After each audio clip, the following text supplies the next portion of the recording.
a continuar con la charla Deficiencia de vitamina D en alergia y autoinmunidad con el doctor Arturo Borsuski. El sistema inmunológico. Carlos ya habló un poco del sistema inmunológico, pero no sé cuántos vieron esta película. El sistema inmune es como un ejército. Entonces tenemos cada rama y división. La Fuerza Aérea es lo único que no logro hacer meter, digamos, porque todos nadan en sangre y tipo tejidos y cosas. Pero están los que coordinan la batalla, están los macrófagos claramente, que van a ir a comer todo lo que pueden, los linfocitos que producen anticuerpos, etcétera, etcétera. Entonces se coordina una lucha armada contra los invasores, que siempre son bacterias, virus, hongos y cualquiera que venga.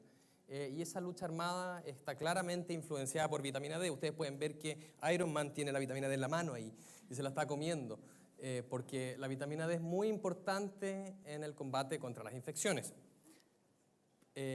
Pero también es importante en otras cosas, y eso es un poco lo que vamos a ver ahora.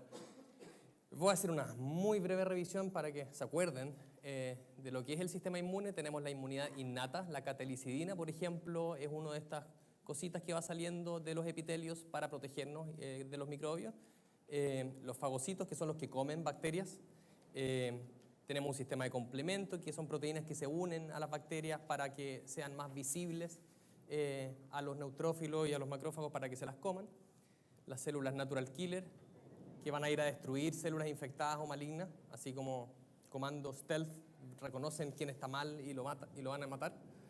Y finalmente la inmunidad adaptativa, que tenemos básicamente, vamos a hacerlo muy simple, linfocitos B producen anticuerpos, los anticuerpos se pegan a las bacterias o virus para que nosotros los eliminemos, y los linfocitos T, que orquestan una respuesta efectora que es muy compleja, que es dirigida. La gran diferencia acá entre inmunidad innata e inmunidad adaptativa es que la inmunidad adaptativa es muy específica. Tenemos un linfocito T por ahí que protege contra el antígeno X de la peste cristal, y el de al lado protege contra el virus respiratorio sincicial, y el tercero contra el estafilococo, etc. En cambio, la inmunidad innata es un poco más limitada en su variedad. Y segundo, la inmunidad adaptativa tiene memoria.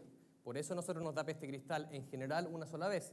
La segunda vez, cuando ya te dio, el virus rebota, y eso no es que rebote literalmente, sino que el sistema inmunológico ya sabe cómo combatirlo. Entonces ya Iron Man sabe cómo llegar corriendo a destruirlo antes de que nos dé la infección. Entonces, las enfermedades del sistema inmune uno las puede clasificar muy fácilmente. Uno, el ejército no se defiende bien, y ahí estamos hablando de susceptibilidad a infecciones y también de baja vigilancia de células malignas, como el cáncer. Estamos todo el tiempo matando nuestras células malignas. Se parece una, van y la eliminan. Pero si eso no funciona bien, nos puede dar cáncer, uno de los mecanismos. Y por otra parte, es cuando el ejército sobreactúa, que es lo que vamos a hablar ahora. Cuando sobreactúa contra el mismo cuerpo es lo que se llama autoinmunidad. Cuando sobreactúa contra cosas del ambiente o de los alimentos, lo llamamos alergia. ¿Ya? Entonces ya se pueden declarar todos inmunólogos. Lógicamente, la cosa es bastante compleja, y esta es la misma diapositiva que mostró el doctor Camargo. Hay muchas funciones del sistema inmune, y yo diría que la gran mayoría de ellas son influenciadas de alguna u otra manera por la vitamina D. Entonces la vitamina D aumenta la catelicidina, pero también tiene un rol muy fundamental en las células presentadoras de antígenos, las células dendríticas, que son las que nos muestran a nuestros linfocitos B y T contra qué tenemos que actuar. Entonces la vitamina D ayuda a que esas células dendríticas presenten menos, se hagan más tolerantes con las cosas que están viendo, para evitar que sobreactúen. Eso es algo muy importante. Y también tiene un rol la vitamina D en prevenir que los linfocitos T y los linfocitos B se desbanden y sobreactúen. Y eso es muy importante tanto en autoinmunidad como alergia. Ahora, las alergias son enfermedades que van en franco aumento a nivel mundial, en ascenso dramático. Incluso en 5 años nosotros podemos ver como cada vez tenemos más niños con alergias alimentarias, anafilaxia, asmas graves.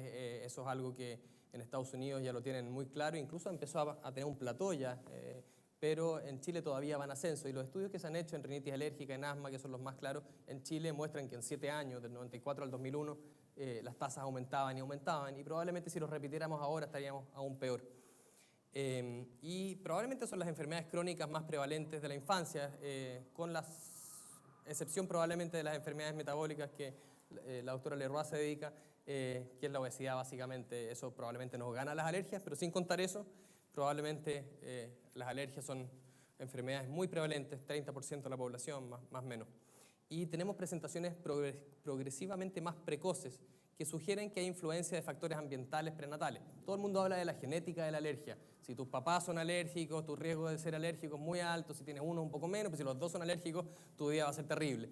Eso puede ser cierto, pero eso también era cierto hace 500 años o hace 1000 años. Nosotros compartimos nuestro ADN genómico con los neandertales, pero los neandertales no tenían las tasas de alergia que tenemos nosotros. Por lo tanto, probablemente hay factores ambientales modificables que hicieron que en los últimos 100 años el mundo se pusiera alérgico, y eso claramente no es debido a que mutemos. Por lo menos las mutaciones que han ocurrido en los últimos 100 años en el genoma humano probablemente no explican eso. Y bueno, vamos a ver cómo se sustenta esto. Voy a partir un poco al revés de lo habitual. Habitualmente parto de lo epidemiológico, pero esta vez voy a partir de lo básico. Hay trabajos científicos que son bastante claros en que la vitamina D disminuye directamente la producción de los anticuerpos alérgicos que se llaman inmunoglobulina E o Ig. Entonces, si uno estimula linfocitos B y le agrega vitamina D, mientras más vitamina D le agregue, más se bloquea la producción de Ig.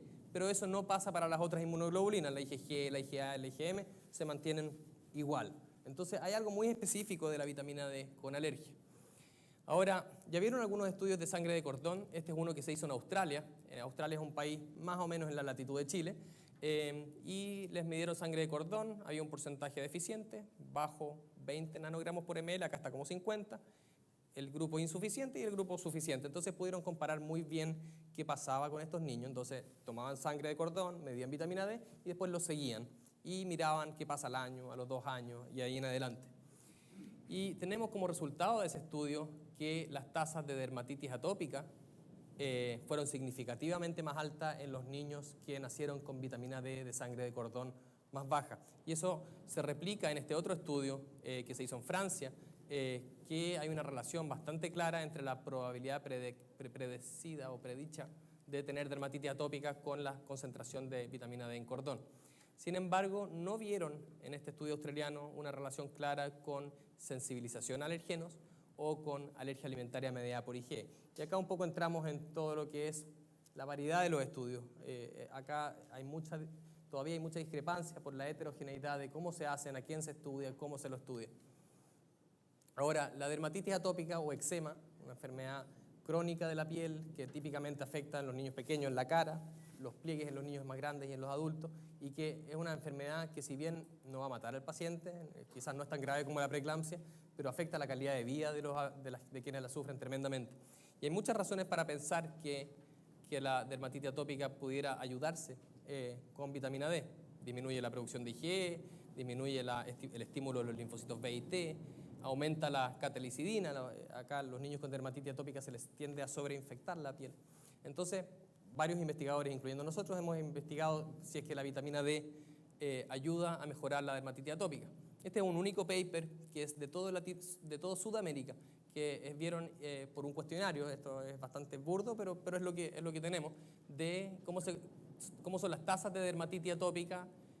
Eczema ever es alguna vez en la vida, actual y actual severo.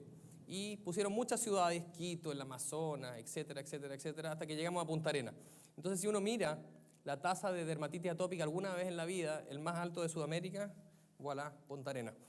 No así de dermatitis actual. Ahí habían hartas diferencias, y lo mismo con dermatitis severa.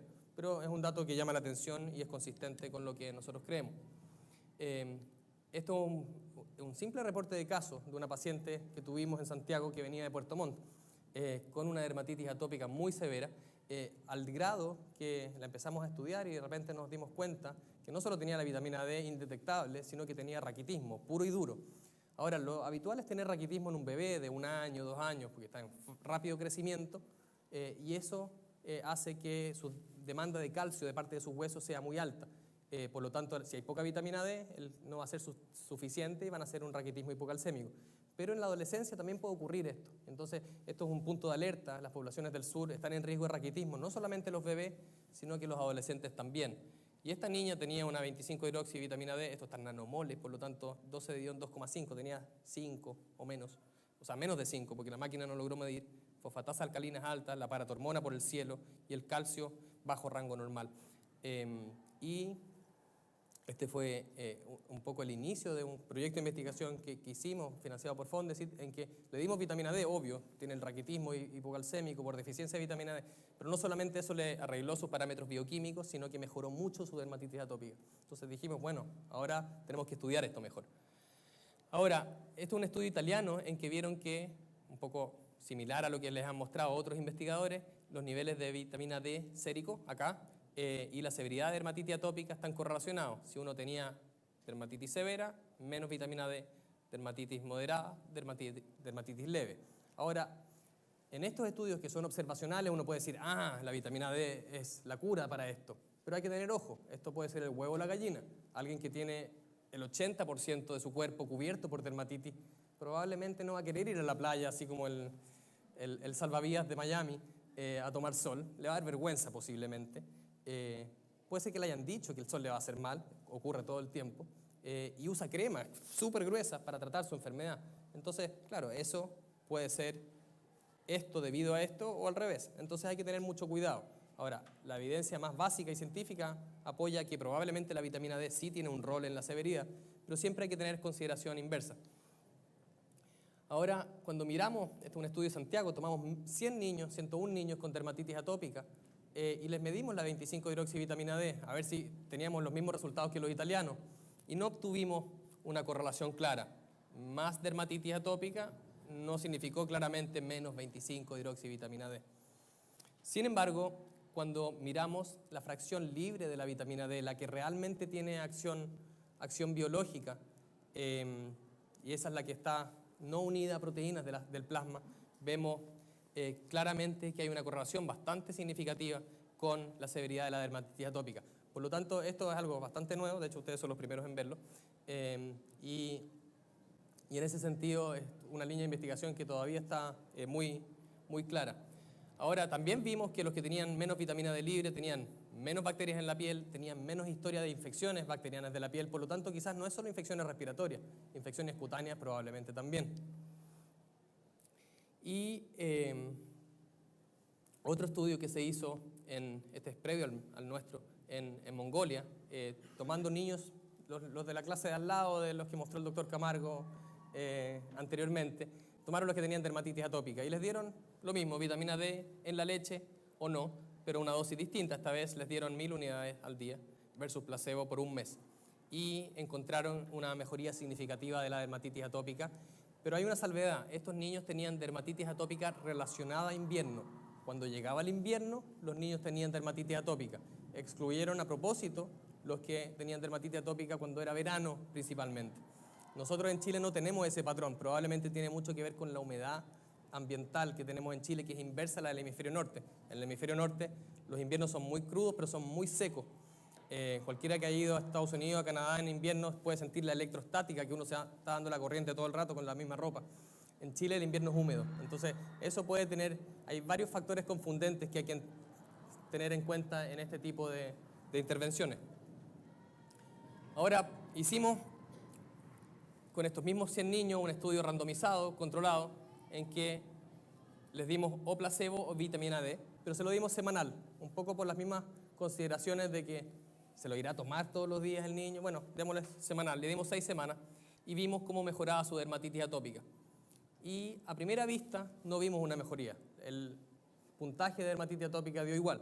Sin embargo, estamos analizando de que los niños que subieron su 25-hidroxivitamina D luego de recibir la intervención, mejoraron significativamente su puntaje, pero los niños que no mejoraron su 25-hidroxivitamina D o la disminuyeron, tenían significativamente peor estatus de mejoría comparado con los otros. Por lo tanto, son estudios clínicos. Hay que entender que los pacientes para los estudios intervencionales no son ratones. Y también es posible, el doctor Camargo mencionaba la adherencia a tratamiento, que uno recluta a un paciente y ese paciente va a decir, bueno, no sé si esto es vitamina D o es placebo, voy a ir a tomar sol. Me dijeron que hace bien, voy a ir a tomar sol. Entonces, en el mundo real muchas veces se requieren estudios muy bien diseñados con poblaciones muy muy bien definidas, con intervenciones muy claras y con un seguimiento que sea muy importante. No sirve de nada dárselo y no verlos nunca más y en 6 meses llamarlo y decirle, ¿te resfriaste o no te resfriaste? No se va a acordar, quién sabe qué hizo, si se tomó el remedio. Hay que trabajar eso todo muy bien.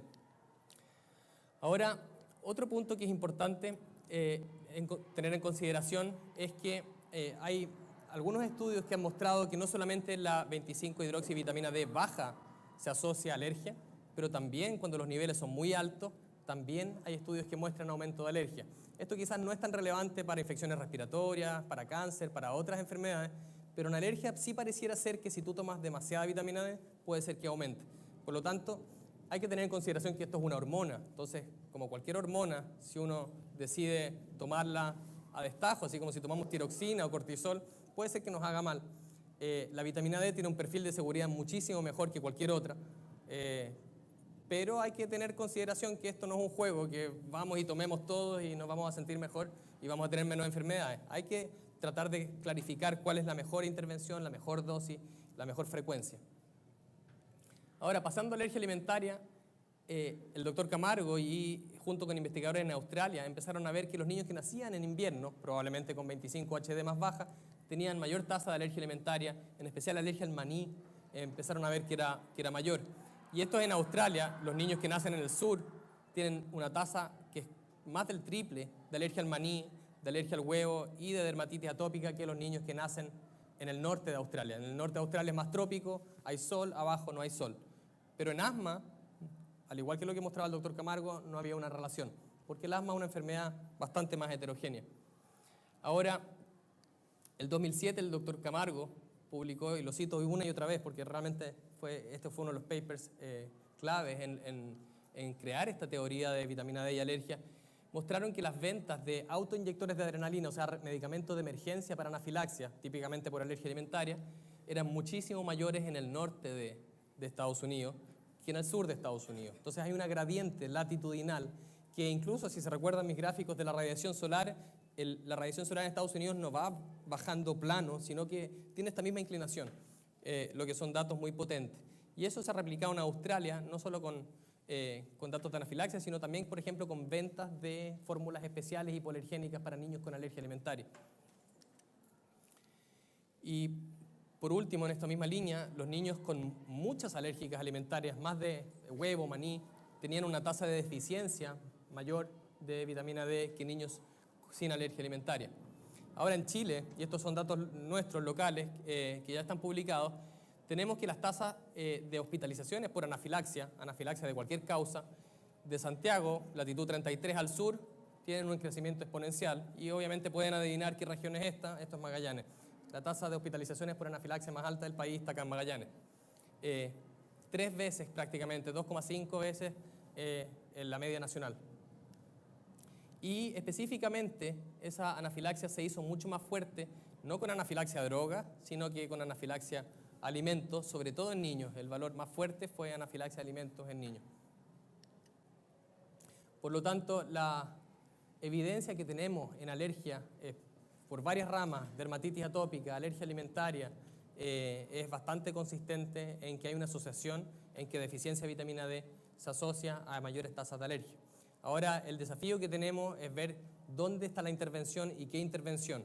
Tenemos que darles a la mamá embarazada y al niño al nacer para prevenir que desarrolle la enfermedad, o puede tener un rol en una persona que ya tiene la alergia en lograr que esa alergia disminuya o se vaya.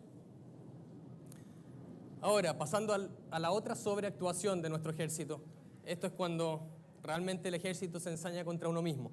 Y hay más de 70 enfermedades autoinmunes, por lo tanto que no vamos a ver una por una. Nos vamos a concentrar en las cosas más frecuentes y que mayor peso tienen en la asociación con deficiencia de vitamina D: esclerosis múltiple, artritis, diabetes, enfermedad inflamatoria intestinal, lupus. Muchas enfermedades se han asociado con deficiencia de vitamina D y eso en algunos casos se ha confirmado con modelos animales, como en esclerosis múltiple y lupus, que hay ratones específicamente que logran mejorar o prevenirla con vitamina D. Ahora, volviendo a la epidemiología, la prevalencia de esclerosis múltiple en Europa sigue un patrón latitudinal, igual que lo que les mostré en anafilaxia. Mientras más al norte, latitud 50, Punta Arenas estamos por ahí, tenemos más esclerosis múltiple en el hemisferio norte y obviamente en la parte más mediterránea es menor. datos chilenos publicados por la Universidad de Chile muestran la incidencia de esclerosis múltiple para cada región de Chile. Esto es antes que existieran 15 regiones. Y esto es Magallanes. 3,5 veces la media nacional. Y por alguna razón, acá no hay una gradiente como en anafilaxia. En anafilaxia tenemos que cuando uno llega a 35, esto empieza a subir, a subir, a subir, a subir. Acá es boom, punto. Entonces, si se recuerdan bien, estudio que hizo la doctora Leroy, en Coyhaique, en niños pequeños teníamos 16, en Magallanes tenemos 10, 7. Esa diferencia puede ser muy importante para la autoinmunidad. Y acá, nuevamente, los estudios clínicos se ponen complejos. Tomaron gente con preesclerosis múltiple, lo que se llama un síndrome clínico aislado. Algunos puntitos brillantes, me perdonan los neurólogos, en el cerebro o neuritis óptica, pero no alcanzaba para una esclerosis múltiple clínicamente definitiva. Y les midieron vitamina D y vieron cómo progresaban hacia una esclerosis múltiple clínicamente definitiva. Y miren esto, los pacientes que tenían vitamina D baja progresaron más fuertemente a lo largo de los años, 5 años de seguimiento, que los que tenían vitamina D sobre 50 al momento de reclutarse en el estudio.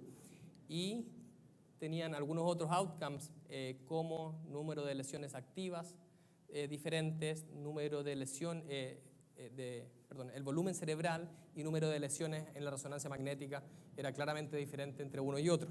¿Significa esto que tenemos que darle vitamina D a la gente que tiene esclerosis múltiple? Es difícil y los estudios no son claros para nada. Este es un estudio, por ejemplo, que mostró que las lesiones en T2 en la resonancia magnética eran menos con vitamina D que con placebo, un estudio randomizado intervencional. Pero eso no ha sido consistente en otros estudios. Y cuando uno mira metaanálisis, ya han pasado por todas las revisiones sistemáticas de metaanálisis había y por haber, tenemos que la evidencia para la vitamina D como tratamiento de la esclerosis múltiple no es concluyente. Puede ser que esto necesitemos antes la vitamina D, antes que desarrolle la esclerosis múltiple. Quizás en la mamá de esa mujer que iba a desarrollar la esclerosis múltiple puede haber un imprinting muy temprano, no lo sabemos y requerimos estudios de buena calidad, pero son largos, son complejos y lógicamente el nivel basal importa, como mostraban antes. Si uno hace este estudio en Arica no va a encontrar nada, Magallanes es el lugar para hacerlo. Diabetes mellitus 1, esto es alguien que se dio el trabajo de poner las tasas de diabetes 1, diabetes juvenil autoinmune, en todo el planeta. Y vieron Ecuador, Tierra del Fuego, Finlandia y Suecia. Y tenemos una gradiente que es bien interesante, si bien no es perfecta, mientras más polar, más diabetes juvenil. Acá en Punta Arenas no es así, ya estamos haciendo ese estudio y no tienen más diabetes que el resto del país. Artritis reumatoide, muy similar a anafilaxia, muy alta en el norte, más baja en el sur. Enfermedad inflamatoria intestinal en Europa, mientras más al norte, latitud 60, más colitis ulcerosa, más Crohn. Y esto es Magallanes, tasa de hospitalizaciones por enfermedad inflamatoria intestinal. Partiendo del principio, llegando hasta Magallanes. Igual que esclerosis múltiple, 3 veces el nivel nacional. Y el doctor Mansur les habló un poco de cáncer. Yo quería tocar el cáncer desde la perspectiva de que nuestro sistema inmunológico no nos defiende bien, pero claramente hay mucho en juego en el cáncer, hay muchos mecanismos que llevan a que la deficiencia de vitamina D se pueda asociar a cáncer. Pero este es un tema que ustedes tienen mucho, cáncer de colon. Y esto es muy antiguo, tiene como 100 años esta diapositiva. Y estos son los estados del norte de Estados Unidos y estos son los estados del sur. Nueva York, Rhode Island, New Jersey, Connecticut, Massachusetts, Pensilvania. Y acá al otro lado, Texas, Florida, California, Colorado. Hay una gradiente también. Y hay mucha investigación en cáncer de colon y vitamina D que no vamos a entrar. Esto es mortalidad por cáncer, lo mismo. Otra diapositiva de como 100 años. Mortalidad por cáncer en New Hampshire, Massachusetts, Vermont, Maine, Nueva York versus South Carolina, North Carolina. Tampoco es perfecta, pero también se ve una tendencia. Y los efectos, como les decía, los mecanismos posibles de que la vitamina D suprima cáncer, suprima tumores, son todos esos, no los voy a mencionar. Solamente mencionarles que el hazard ratio, o sea, la probabilidad de que te dé cáncer con vitamina D baja por metaanálisis es claramente significativo. Y el 74% de todos estos estudios muestran una asociación entre vitamina D más baja y peor sobrevida. Y ni uno muestra lo contrario. Ninguno muestra que la vitamina D alta te da más cáncer. Todos muestran que la vitamina D más baja se asocia con más cáncer. y no solamente con incidencia de cáncer, acá está para cada tipo de cáncer, no solamente con incidencia de cáncer, por ejemplo el cáncer de estómago que nos contaba la doctora Espinosa, sino que mortalidad también. Vitamina D más baja se asocia a mayor mortalidad de cáncer. ¿Significa que alguien con cáncer tiene que tomar vitamina D? Tampoco lo tenemos tan claro. Puede ser también que esa persona que tiene cáncer no va a salir tanto, el que tiene el cáncer más grave, metastizado, no va a salir a la luz del sol, se va a quedar en la casa, no puede caminar, le duele. En cambio, el que tiene un cáncer más light, quizás va a poder hacer una vida mucho más activa, al aire libre, va a tener una dieta más sana. Por lo tanto, son asociaciones, no hay causalidad acá. En conclusión, existe fuerte evidencia epidemiológica de asociación entre deficiencia de vitamina D y múltiples enfermedades inmunológicas. El déficit de vitamina D podría modular la respuesta inmune desde el periodo antenatal, por lo que puede afectar desde la etiología de la enfermedad hasta la mortalidad de la enfermedad. En cualquier punto, quizás en varios de ellos, quizás solo en alguno de ellos. Y los estudios de suplementación con vitamina D han mostrado resultados contradictorios, pero la evidencia es un poco más clara en alergia alimentaria y en algunas enfermedades autoinmunes como esclerosis múltiple. Muchas gracias.